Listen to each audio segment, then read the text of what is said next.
ওরাতা মাছ আমরা এখানে ফর্নতে পাকাবো। এই ডিশটাকে কি বলা হয়? এই ডিশটার নাম কি?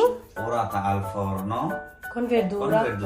ওকে, তো এখানে আমরা কি কি অ্যাড করছি সেটা আমরা দেখাই দেই।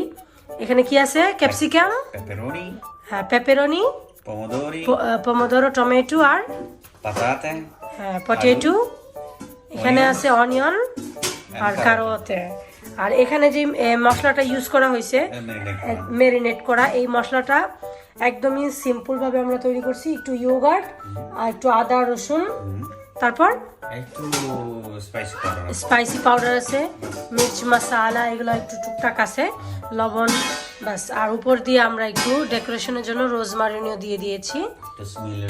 হ্যাঁ, একটু স্মেলের জন্য রোজমারিনিও দিয়ে দিয়েছি। এখানে একটু রসুন দিবা নাকি? 2 টুকরা স্মেলের জন্য। হ্যাঁ, 2 টুকরা রসুন দিলে রসুনের একটা স্মেল যেটা আসে সেটা খুবই ভালো লাগে। তো আমরা চেষ্টা করবো এখানে 2 টুকরা রসুন দিয়ে দেওয়ার জন্য।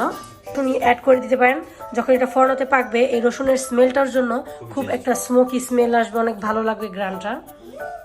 তো এটা হতে আর কতক্ষণ সময় লাগতে পারে? এটা এখন বেক করতে হবে আমাদের মোটামুটি 45 মিনিট। ওকে, মোটামুটি 45 মিনিটের মতন আমাদের সময় লাগবে।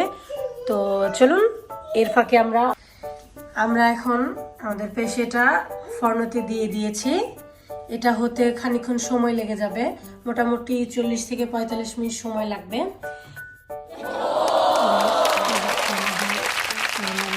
লুক দেখুন কতটা ইয়ামি লাগছে দেখতে। গাইস দেখুন, এ হচ্ছে ফাইনাল লুক। অনেক সুন্দর গ্রিল হয়েছে, খেতেও ইনশাল্লাহ ভালো হবে। বেনকত্ত হয়েছে। এখন আমাদের ইফতারের সময় হয়ে গিয়েছে। হ্যাঁ, তো ইনশাআল্লাহ আপনারা যদি আপনারা নিজেরও বাসায় বানাইতে চান এভাবে বানাইতে পারবেন রেসিপি। আমাদের সঙ্গে থাকুন, সাবস্ক্রাইব করতে ভুলবেন না অবশ্যই। ধন্যবাদ সবাইকে। আসসালামু আলাইকুম।